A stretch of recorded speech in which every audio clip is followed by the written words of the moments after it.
Concernant la santé, je remercie le docteur Brigitte de Waal qui a dirigé ce groupe, qui est un groupe, je pense, très difficile, très volumineux. Du coup, on l'a même découpé à l'arrivée en deux, puisque c'était la santé, jeunesse, sport. Oui, voilà. Pas Brigitte. Mais enfin, tu t'es presque arraché les cheveux d'un moment. Un petit peu. Oui, on a sorti la question des sports, la santé. On a un gros problème de désertification médicale à Romorantin. On perd effectivement des praticiens, on perd des spécialistes.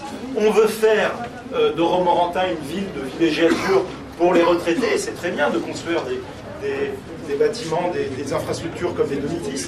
Mais demain, si on n'a plus de médecins à Romorantin-Lanthenay, on n'aura plus de maison de retraite. Parce qu'une personne âgée, quand elle n'a pas un médecin à portée de canne, elle ne vient pas. Et si on perd notre dernier cardiologue, c'est terminé. Si, évidemment, c'est louable de la mairie de vouloir développer ce côté-là, de dire on a un cadre de vie important, il faut que les gens viennent prendre leur retraite à Romorantin, on va leur donner des infrastructures, mais s'il n'y a plus de médecins, ça sera de l'argent jeté par les fenêtres. Donc il faut faire revenir les médecins, c'est une priorité, et pour ça, il faut mettre en place une réelle concertation avec les professionnels de santé. Et effectivement, c'est quelque chose qui manque, il peut y avoir effectivement une concertation de la mairie avec l'hôpital.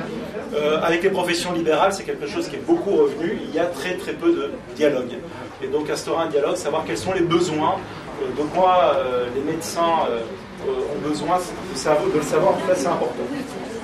Rationaliser les moyens dévolus à la santé en créant des pôles santé, comme ça peut être fait du côté de Saint-Georges-Chuchichère ou dans d'autres communes, en 12e proposition. Rechercher l'efficacité de nos services de santé, c'est vrai qu'il faut communiquer, alors on a des outils, Romodialogue. Quand on a une urgence, c'est peut-être pas la peine d'aller voir,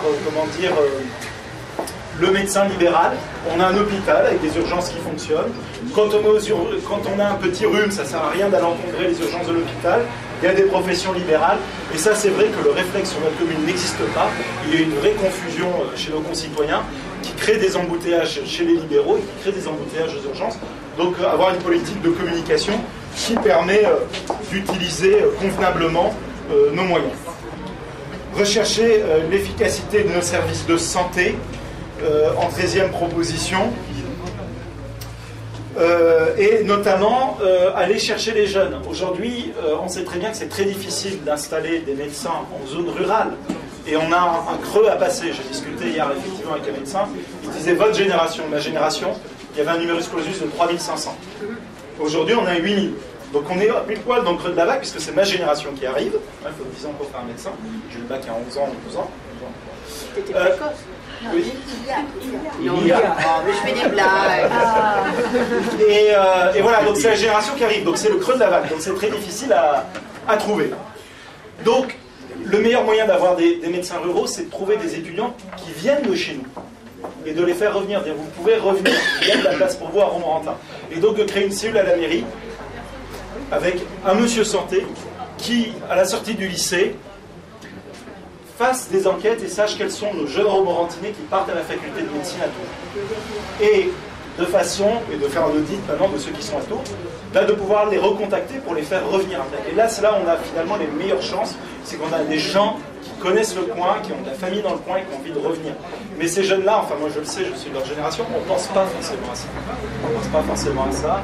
Et moi, bon, je reviens en tant qu'avocat, mais c'est vrai que moi j'ai beaucoup d'amis qui ont été étudiés, qui sont devenus avocats. C'est vrai qu'on a très peu le réflexe de revenir comme un département dans le Loir-et-Cher. Et globalement, c'est un manque d'information, puisque c'est pareil dans le domaine juridique. Le Loir-et-Cher devient un désert judiciaire, et j'ai appris que du coup, j'allais être d'astreinte un jour par mois. Même si ma spécialité c'est le droit de l'environnement, je vais devoir faire de la garde à vue. Je ne suis pas sûr que je serai d'une grande utilité à cette personne-là, mais il faut s'y coller.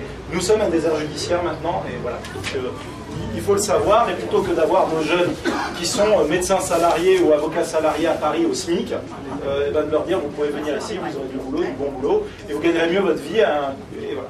Donc ça, nommer un médiateur pour aller les chercher et d'être prospectif vis-à-vis de ces personnes. Concernant la jeunesse, très gros dossier, gros problème, 15e proposition, la réforme des rythmes scolaires. La municipalité n'a pas apporté de réponse. Aujourd'hui, nous ne savons pas ce qui pourrait être fait. Nous avons beaucoup travaillé. Jacques? Voilà. Donc, nous faisons un certain nombre de propositions, mais ça va coûter très très cher, de l'ordre de 300 000 € pour la commune, c'est ça? Si on fait venir des extérieurs, on ne sait pas où on va trouver ça, on ne sait pas quels extérieurs, et au mois d'avril, ça va arriver très vite. Et je pense que la mairie a botté en touche, et c'est une faute. Elle n'aurait pas dû botter en touche, parce que maintenant nous allons devoir faire les choses dans l'urgence, et ça n'est jamais bon de faire des choses dans l'urgence, surtout sur ce genre de dossier. Et puis alors là, Jacqueline, tu connais bien en tant qu'enseignante, ça va être un vrai problème.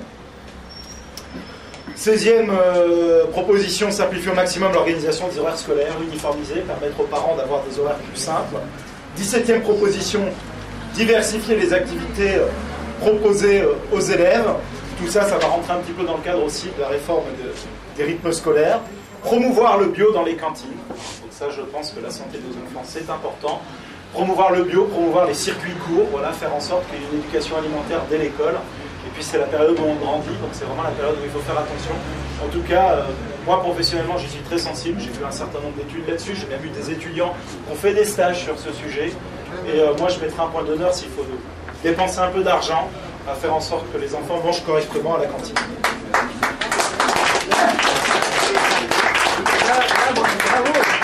Bravo pour le bio. Mais je voudrais qu'on dise quand même quelque chose pour l'agriculture qui est en train de disparaître en Sologne. Circuit court, faire travailler les agriculteurs autour, faire venir les produits d'ici. Il y a plus de 50% de friches en Sologne. Quand on pense qu'en Sologne, on avait les meilleures fraises du monde. Oui. C'est encore vrai du côté de Fontaine-en-Sologne. Alors, est-ce que c'est normal qu'il y a des fraises au centre Leclerc qui sont mangées à Romorantin? Ah oui, mais Jean, on ne peut pas contrôler ça. Non, je vais finir la présentation. Mais nous, ce qu'on peut faire au niveau de la municipalité, on le fera, c'est de promouvoir les circuits courts, faire en sorte qu'à la cantine, effectivement, on mange autant que faire se peut des produits locaux, en faisant travailler les locaux, en n'allant pas chercher les produits très loin, qui ont des coûts carbone très élevés. C'est quand même pas normal que des fraises qui arrivent au centre Leclerc, qui sont cueillies en Pologne, par des Ukrainiens à 5 € par jour. Mais nous sommes d'accord, Jean. D'accord. Oui, mais... On en parlera, je te dirai ce qu'on fera. La 18e proposition, tu sais que tu parles quand même à un fonctionnaire du ministère de l'Agriculture qui a fait l'agro, donc je suis sensible. Bravo. Proposition 18, je viens de la donner, promouvoir le bio. Proposition 19, favoriser l'enseignement technique à Romorantin-Lampenay. Alors, il faut que nos jeunes puissent trouver du boulot et puissent étudier ici, peut-être pas dans le supérieur, mais il y a des filières où on peut avoir notre carte à jouer. Je pense notamment à la filière bois, et là il faut promouvoir ces filières pour qu'on puisse avoir des débouchés. D'accord? Alors, à Romorantin, c'est difficile de trouver des jeunes. Moi j'ai mis un point d'honneur à en avoir sur la liste. Nous avons Camille, et je la félicite, c'est pas facile de s'engager à 19 ans. La géographie. Je note quand même que le maire sortant n'a aucun jeune en dessous de 38 ans sur sa liste.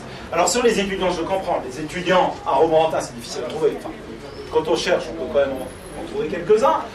Mais en tout cas, ce qui pose encore plus de problèmes, c'est là où ça prend tout son sens de former, c'est qu'il n'y a personne entre 25 et 35 ans sur la liste de jeunes mineurs. Ce ne sont pas les étudiants, ce sont les jeunes actifs. C'est quand même symptomatique qu'il n'y ait pas un seul jeune actif sur la liste de la municipalité sortante. Moi, je trouve ça quand même dommage, pour le moins. Concernant le social, arrêter la promotion de logements sociaux. Je pense qu'à Romorantin, nous sommes équipés, nous sommes très bien équipés. Ce qui a été fait, peut-être parfois même un petit peu trop. Donc voilà, là il y a peut-être plus de priorité en termes d'investissement. Nous ne paierons pas l'amende, ça c'est sûr. Proposition 21, permettre à toute association d'aide aux plus démunis de remplir leur mission. Voilà, j'ai reçu certaines personnes d'associations de quartier ou d'associations d'aide aux démunis. Et quand on voit qu'on peut mettre 300 000 € dans le foot et qu'on donne 150 € à une association qui s'occupe des plus démunis, moi ça me pose en tout cas éthiquement un certain problème, et je pense que là peut-être, sans mettre plus d'argent, de faire une distribution plus équitable.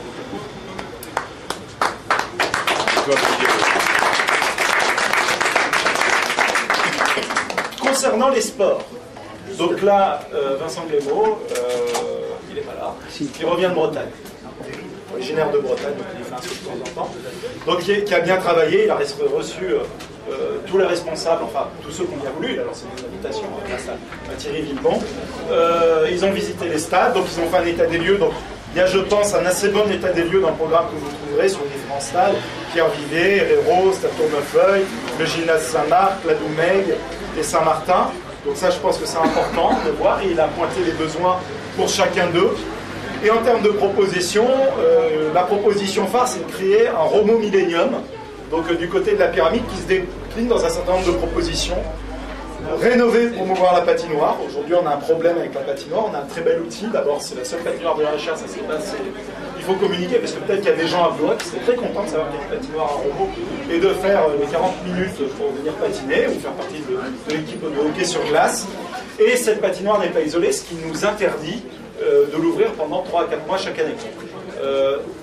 Énergétiquement, c'est pas terrible, parce qu'effectivement, on a des problèmes d'isolation, et puis surtout, on ferme à la période la plus touristique. Donc, pour faire des économies, isoler la patinoire, ça serait quand même pas du luxe. Alors là, c'est de l'investissement, parce que du coup, c'est plus de rentrée pendant la période des congés, et c'est moins de dépenses énergétiques. Jacques! C'est campagne, Jacques, sur ton toit. D'accord, donc première partie. Créer ensuite un espace de baignade extérieur d'été. J'ai la volonté de créer la même marque à Chambord, à Montré-Chambord. Je suis désolé pour le maire, je ne vais pas tout m'exprimer au dernier conseil municipal. Parce que voilà, mais à ce qui a été fait à Montré-Chambord, ça n'est pas une marque. C'est très bien, c'est très écologique, ça coûte pas très cher, et il y a effectivement 900 personnes qui vont se baigner tous les jours pendant l'été. Et on manque d'un lieu de baignade, et effectivement, de proposer un lieu de baignade d'été, c'est aussi du social, parce qu'il y a plein de gens qui n'ont pas les moyens de partir à la mer, qui n'ont pas les moyens de partir en vacances. Donc je m'inscris en désaccord avec le maire sortant. Ce n'est pas un caprice de petits bourgeois.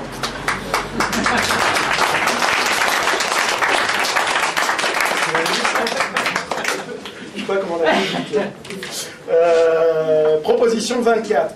Donc tout ça, du côté de ce Romo Millennium, créer un espace de jeu sportif derrière la pyramide, ce qui permettrait de le viabiliser aussi. Parce qu'on a eu énormément de plaintes de gens qui disent que la nuit, et ben maintenant, il y a des rodéos avec les voitures, qu'il y a des jeunes qui viennent faire du deal, etc. Donc c'est un endroit qu'on doit valoriser et que l'on doit sécuriser. Donc je pense effectivement qu'en l'équipant, en mettant de la lumière, en mettant des activités, ça permettra d'éviter d'avoir des angles morts où ce genre de choses se passent. Créer un label au service des sports, proposition 25, c'est-à-dire qu'aujourd'hui on a de belles équipes sportives à Romorantin, parfois au haut niveau, dans le domaine du hockey, du patinage, du badminton, du rugby. En tout cas, ils ont l'ambition de le redevenir. On n'a aucune stratégie de communication, on les subventionne. C'est vrai que quand le patinage part au championnat de France ou l'équipe de hockey part en Bretagne, etc., ils portent l'image de Romorantin, la Sologne. Ça peut être effectivement un moyen de faire connaître notre ville. La mairie investit avec de bonnes subventions. Et d'avoir le même logo, d'avoir des couleurs, d'avoir quelque chose qui identifie pour rationaliser tout ça. Et effectivement, avoir un label sport à Romorantin pour pouvoir communiquer à l'extérieur et permettre de porter justement les couleurs de notre ville à l'extérieur. Bon, ça se fera dans la concertation. Nous n'avons pas fixé la couleur dans le programme. Proposition 26. Organiser des événements sportifs.